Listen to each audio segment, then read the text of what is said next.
Hi hello ನಮಸ್ಕಾರ, welcome back to my YouTube channel. So ಇವತ್ತಿನ recipe pulao ಹೇಗೆ ಮಾಡೋದು ಅಂತ ನೋಡೋಣ.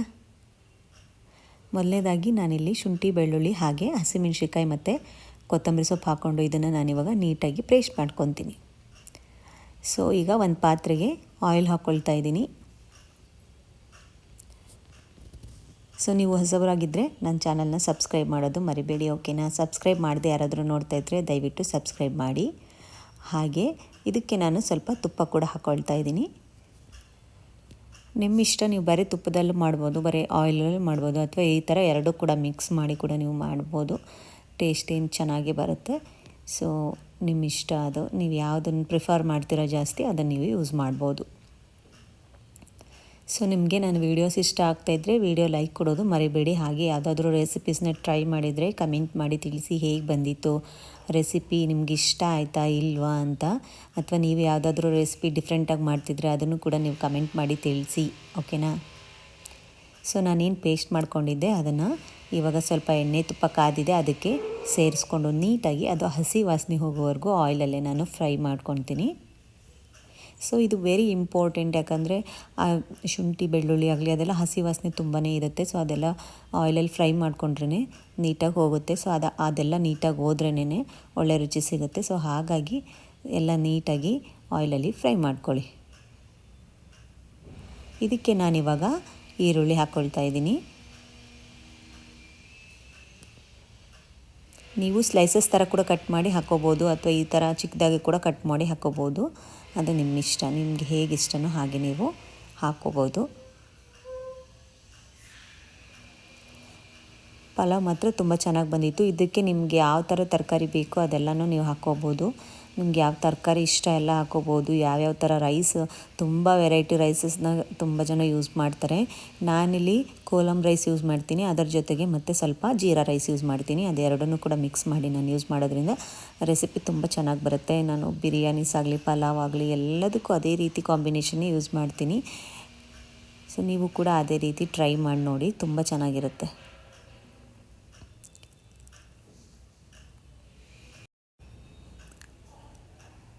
ಜೀರಾ ರೈಸ್ ಅಂತ ಸಿಗುತ್ತೆ ನಿಮಗೆ, ಅದು ಸ್ಮೆಲ್ ಕೂಡ ಚೆನ್ನಾಗಿರುತ್ತೆ. ಹಾಗೆ ರೆಸಿಪಿ ಯಾವುದಾದ್ರೂ ಬಿರಿಯಾನಿ ಆಗಲಿ ಪಲಾವ್ಗಾಗಲಿ ತುಂಬಾ ಚೆನ್ನಾಗಿರುತ್ತೆ, ನೀವು ಅದನ್ನು ಯೂಸ್ ಮಾಡ್ಬೋದು. ನಾನಿಲ್ಲಿ ಬೀನ್ಸ್ ಮತ್ತು ಕ್ಯಾರೆಟ್ ಹಾಕ್ಕೊಂಡಿದ್ದೀನಿ. ಹಾಗೆ ಇದಕ್ಕೆ ನಾನಿವಾಗ ಬೀನ್ಸಲ್ಲಿ ಕಾಳು ಸಿಗುತ್ತಲ್ಲ ಅದನ್ನು ಕೂಡ ನಾನಿಲ್ಲಿ ಯೂಸ್ ಮಾಡ್ಕೊತಾ ಇದ್ದೀನಿ. ಸೊ ನೀವು ಬಟಾಣಿ ಹಾಕ್ಕೋಬೋದು ನಿಮ್ಗೆ ಇಷ್ಟ ಇದ್ದರೆ, ಅಥವಾ ಈ ಥರ ಯಾವುದಾದ್ರೂ ಕಾಳಿದ್ರೂ ಕೂಡ ನೀವು ಹಾಕ್ಕೋಬೋದು, ಚೆನ್ನಾಗಿರುತ್ತೆ. ಇದಕ್ಕೆ ನಾನು ರುಚಿಗೆ ತಕ್ಕಷ್ಟು ಉಪ್ಪು ಹಾಕ್ಕೊಂಡಿದ್ದೀನಿ. ಹಾಗೆ ಅರಿಶಿನ ಪುಡಿ ಕೂಡ ಹಾಕ್ಕೊಂಡಿದ್ದೀನಿ. ಈಗ ನಾನು ಸ್ವಲ್ಪ ಗರಂ ಮಸಾಲ ಮನೆಯಲ್ಲೇ ಮಾಡಿರೋದು ಹಾಕ್ಕೊಂಡಿದ್ದೀನಿ. ನೀವು ಮನೆಯಲ್ಲೇ ಮಾಡಿರೋ ಮಸಾಲ ಇದ್ದರೆ ಹಾಕ್ಕೊಳ್ಳಿ, ಇಲ್ಲಾಂದರೆ ಚಕ್ಕೆ ಲವಂಗ ಏಲಕ್ಕಿ ಪೌಡ್ರ್ ನೀವೇ ಮಾಡ್ಕೊಂಡಿರ್ತೀರಲ್ವ ಅದನ್ನು ಕೂಡ ನೀವು ಇದಕ್ಕೆ ಹಾಕ್ಕೋಬೋದು. ಅಥವಾ ನೀವು ಸ್ಪೈಸಸ್ ಹಾಗೆ ಡೈರೆಕ್ಟಾಗಿ ಯೂಸ್ ಮಾಡೋರಾದರೆ ಸ್ಟಾರ್ಟಿಂಗ್ ಆಯಿಲಲ್ಲೇ ಸ್ಪೈಸಸ್ನ ಫ್ರೈ ಮಾಡ್ಕೋಬೋದು. ನಿಮ್ಗೆ ಯಾವ ಥರ ಇಷ್ಟ ಆ ಥರ ಮಾಡ್ಕೊಳ್ಳಿ. ನನಗೆ ಸ್ಪೈಸಸ್ ಎಲ್ಲ ತಿನ್ನುವಾಗ ಬಾಯಿಗೆ ಸಿಗ್ತಾಯಿದ್ರೆ ಅಷ್ಟು ಚೆನ್ನಾಗಿ ಅನಿಸಲ್ಲ. ಸೊ ಹಾಗಾಗಿ ನಮ್ಮ ಮನೇಲಿ ಕೂಡ ಆ ಥರ ಯಾರೂ ಇಷ್ಟಪಡಲ್ಲ. ಹಾಗಾಗಿ ನಾನು ಪೌಡರೇ ಮಾಡಿಟ್ಕೊಂಡಿರ್ತೀನಿ, ಅದನ್ನೇ ಹಾಕ್ಕೊಂಡಿದ್ದೀನಿ. ಇದೆಲ್ಲ ಸ್ವಲ್ಪ ಬೇಯಬೇಕು ಅಂತ ಸ್ವಲ್ಪ ನೀರು ಹಾಕ್ಕೊಂಡು ಅದೆಲ್ಲ ತರಕಾರಿ ಬೇಯಲಿಕ್ಕೆ ಬಿಡ್ತಾಯಿದ್ದೀನಿ. ಇಲ್ಲಾಂದರೆ ಅದು ನೀರು ಹಾಕಲಿಲ್ಲ ಅಂದರೆ ತಳ ಹಿಡಿಯೋ ಚಾನ್ಸಸ್ ಇರುತ್ತೆ. ಸೊ ಹಾಗಾಗಿ ನೀವು ಮುಚ್ಚಿಟ್ಟು ಸ್ವಲ್ಪ ಹೊತ್ತು ಬೇಯಿಸೋದ್ರಿಂದ ತರಕಾರಿ ಎಲ್ಲ ಚೆನ್ನಾಗಿ ಬೇಯುತ್ತೆ. ಕೆಲವರೆಲ್ಲ ಕುಕ್ಕರಲ್ಲಿ ಬೇಯಿಸ್ಕೊಳ್ತಾರೆ. ನೀವು ಆ ಥರ ಬೇಕಿದ್ದರೆ ಕುಕ್ಕರಲ್ಲಿ ಬೇಯಿಸಿ ತರಕಾರಿ ರೆಡಿ ಇಟ್ಕೊಂಡು ಹಾಕ್ಕೋಬೋದು. ಆ ಥರ ಕೂಡ ನೀವು ಮಾಡ್ಬೋದು, ಬೇಗ ಆಗಬೇಕು ಅನ್ನೋದಾದರೆ. ಸೊ ಸ್ವಲ್ಪ ತರಕಾರಿ ಬೇಯ್ತಿದ್ದಾಗಲೇ ನಾನು ಟೊಮೆಟೊ ಕೂಡ ಹಾಕ್ಕೊಂಡಿದ್ದೀನಿ. ಎಲ್ಲದು ನೀಟಾಗಿ ಮಿಕ್ಸ್ ಮಾಡಿ ಚೆನ್ನಾಗಿ ಎಲ್ಲ ಬೇಯಲಿ ಅಂತ ಮತ್ತೊಂದು ಸರಿ ನಾನು ಅದನ್ನು ಲಿಡ್ ಕ್ಲೋಸ್ ಮಾಡಿ ಬೇಯಿಸ್ತೀನಿ. ಸೊ ಹೀಗೆ ಮಾಡೋದ್ರಿಂದ ತರಕಾರಿ ಎಲ್ಲ ಚೆನ್ನಾಗಿ ಬೆಂದಿರುತ್ತೆ, ಆವಾಗ ಚೆನ್ನಾಗಿರುತ್ತೆ ತಿನ್ನೋಕೆ ಕೂಡ. ಹಸಿ ಹಸಿಯಾಗಿದ್ದರೆ ಚೆನ್ನಾಗಿರಲ್ಲ. ಹಾಗಾಗಿ ನಾನಿಲ್ಲಿ 2 ಕಪ್ಪು ಅಕ್ಕಿ ಯೂಸ್ ಮಾಡ್ತಾಯಿದ್ದೀನಿ. 1 ಕಪ್ ನಾನಿಲ್ಲಿ ಕೋಲಮ್ ರೈಸ್ ಯೂಸ್ ಮಾಡಿದ್ರೆ 1.5 ಕಪ್ಪಷ್ಟು ನಾನು ಜೀರಾ ರೈಸ್ ಯೂಸ್ ಮಾಡ್ತೀನಿ. ನೀವು ನೋಡ್ತಾ ಇರ್ಬೋದು ತರಕಾರಿ ಎಲ್ಲ ಬೆಂದಿದೆ. ಈಗ ನಾನು ಏನು ಅಕ್ಕಿ ತೊಗೊಂಡಿದ್ನಲ್ಲ ಅದನ್ನು ನೀಟಾಗಿ ವಾಶ್ ಮಾಡಿದ್ದೀನಿ, ಅದನ್ನು ಕೂಡ ಹಾಕ್ಕೊಳ್ತಾ ಇದ್ದೀನಿ.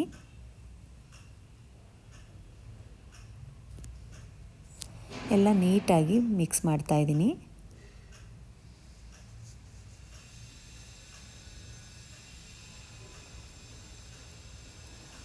ಈ ಥರ ನೀವು ಕಾಂಬಿನೇಷನ್ ರೈಸಸ್ನ ಯೂಸ್ ಮಾಡೋದ್ರಿಂದ ರೆಸಿಪಿ ತುಂಬ ಚೆನ್ನಾಗಿ ಬರುತ್ತೆ. ಜೀರಾ ರೈಸ್ ಅಂತೂ ಮಿಸ್ ಮಾಡಲೇಬೇಡಿ. ಎಲ್ಲದಕ್ಕೂ ನೀವು ಯೂಸ್ ಮಾಡೋಕ್ಕೆ ಸ್ಟಾರ್ಟ್ ಮಾಡಿದ್ರೆ ನೀವು ಅದನ್ನು ತುಂಬ ಇಷ್ಟಪಡೋಕ್ಕೆ ಸ್ಟಾರ್ಟ್ ಮಾಡ್ತೀರಾ. ಯಾವಾಗೂ ನೀವು ಯೂಸ್ ಮಾಡೋ ಅಕ್ಕಿ ಜೊತೆ ಅದನ್ನು ಕೂಡ ಸೇರಿಸ್ಕೊಳ್ಳಿ, ತುಂಬ ಚೆನ್ನಾಗಿರುತ್ತೆ. ನೀವೇನು ರೆಸ್ಟೋರೆಂಟ್ ಸ್ಟೈಲಲ್ಲಿ ತಿಂತೀರಾ ಅದೇ ರೆಸ್ಟೋರೆಂಟ್ ಸ್ಟೈಲಲ್ಲಿ ನಿಮ್ಮ ಎಲ್ಲ ರೆಸಿಪೀಸು ಆಗುತ್ತೆ. ತುಂಬ ರುಚಿಯಾಗಿರುತ್ತೆ.